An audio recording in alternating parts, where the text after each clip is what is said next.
Bienvenue à toi sur ma chaîne. Avant de plonger dans ce que tu es sur le point d'entendre, prends juste un moment pour t'abonner à cette chaîne, parce que ce que tu vas découvrir aujourd'hui pourrait littéralement changer ta vie. Ce n'est pas une promesse en l'air, c'est une plongée rare, puissante, dans un manuscrit interdit pendant plus de 70 ans. Et crois-moi, une fois que tu auras entendu ce que Napoléon Hill a découvert, tu ne verras plus le monde, ni toi-même, de la même manière. Maintenant imagine, un homme, dans les années 1930, assis à sa machine à écrire, frappé par la pauvreté, le doute, la peur, face à un monde en crise. Il a tout perdu, mais une chose reste, sa détermination. Il va alors faire ce que personne n'a jamais osé faire. Il va interviewer le diable. Oui, le diable, mais pas un être mystique avec cornes et fourches. Non, il va interviewer la voix même de la peur, du doute, de l'échec. Cette entité que chacun porte en soi. Et ce dialogue, fictif ou réel, peu importe, va révéler des vérités si puissantes, si dérangeantes, que le manuscrit sera caché durant 72 ans par peur du scandale. Dans ce dialogue, le diable avoue qu'il contrôle 98% des êtres humains. Pas en les possédant, non. En les poussant à la dérive. L'esprit dérivant, c'est celui qui se lève chaque jour sans but précis, qui se laisse emporter par les circonstances, la télé, la politique, les habitudes, les croyances des autres. C'est cet esprit qui vit sans penser, sans créer, sans décider. Le diable l'adore, car il n'a rien à faire. Il n'a qu'à nourrir les peurs, les doutes, la procrastination, et regarder les humains s'auto-saboter. Mais alors, comment faire partie des 2%? Comment devenir inattaquable? Hill découvre que l'arme absolue, c'est la pensée précise, un objectif clair, une volonté disciplinée.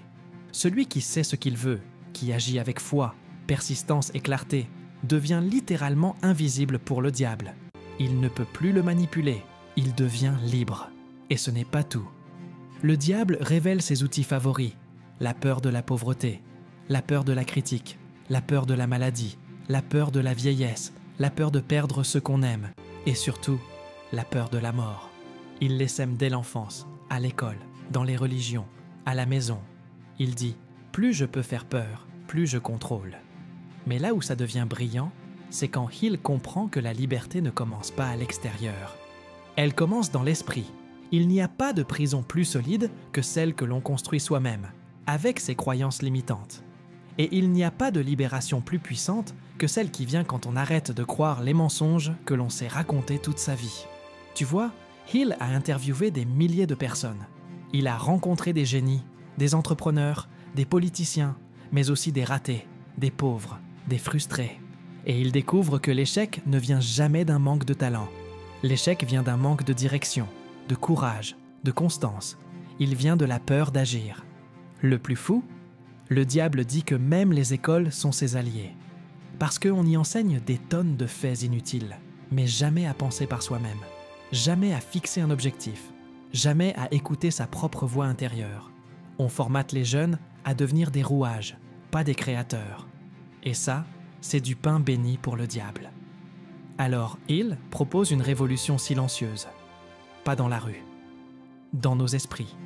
Il nous pousse à reprendre le contrôle, à désapprendre ce qui ne nous sert pas, à briser les chaînes invisibles de la peur. Et il nous offre 7 clés pour y arriver. La première est un but défini, pas une envie vague. Un but clair, précis, brûlant. Quelque chose qui te donne de l'énergie rien qu'en y pensant. La deuxième, discipline ton esprit. Pense par toi-même. Répète chaque jour ce que tu veux être. Visualise. Agis. La troisième, apprends ce qui est utile, pas ce qui fait joli sur le CV, ce qui te rapproche de ta mission. La quatrième, développe une foi absolue en toi, même quand personne d'autre n'y croit. La cinquième, maîtrise tes émotions. Ne sois pas le jouet de ta colère, de ta peur, de ta jalousie. Sois le capitaine de ton navire. La sixième, planifie avec précision. Même un rêve immense doit être découpé en actions concrètes. Et enfin, la septième, entoure-toi de bonnes influences. Ce que tu écoutes, ce que tu regardes, les gens que tu fréquentes. Tout ça programme ton esprit. Choisis avec soin. Hill ne moralise jamais. Il ne dit pas « fais ci » ou « fais ça ». Il observe, il révèle, il partage. Et il te laisse choisir. Parce qu'il sait que tu as déjà tout en toi. Mais tant que tu dors, tant que tu dérives, tu es manipulable. Dès que tu te réveilles, dès que tu reprends les commandes, tu deviens libre. Le plus bouleversant, c'est quand il parle de son propre combat. Ce livre n'est pas juste une théorie, c'est le fruit de ses nuits blanches, de ses moments de doute, de faillite, de peur, de solitude. Il a lui-même été sous l'emprise du diable. Il a connu la dérive. Et c'est ce qui rend son message si fort. Parce qu'il en est sorti. Il a trouvé sa lumière dans sa nuit noire. Et il veut que tu fasses pareil. Alors pose-toi cette question. Es-tu en train de dériver ou de créer ta vie? Te lèves-tu chaque matin par habitude ou par mission? As-tu choisi tes croyances ou les a-t-on choisies pour toi? Le changement commence ici, maintenant, pas demain, pas quand tu seras prêt, maintenant. Il suffit d'un instant de clarté, d'un vrai choix, d'un pas vers toi-même. Et si ce que tu viens d'entendre résonne, même un peu, alors fais quelque chose de puissant maintenant. Abonne-toi à cette chaîne. Non pas juste pour un chiffre de plus, mais pour faire partie de cette minorité qui refuse de dériver.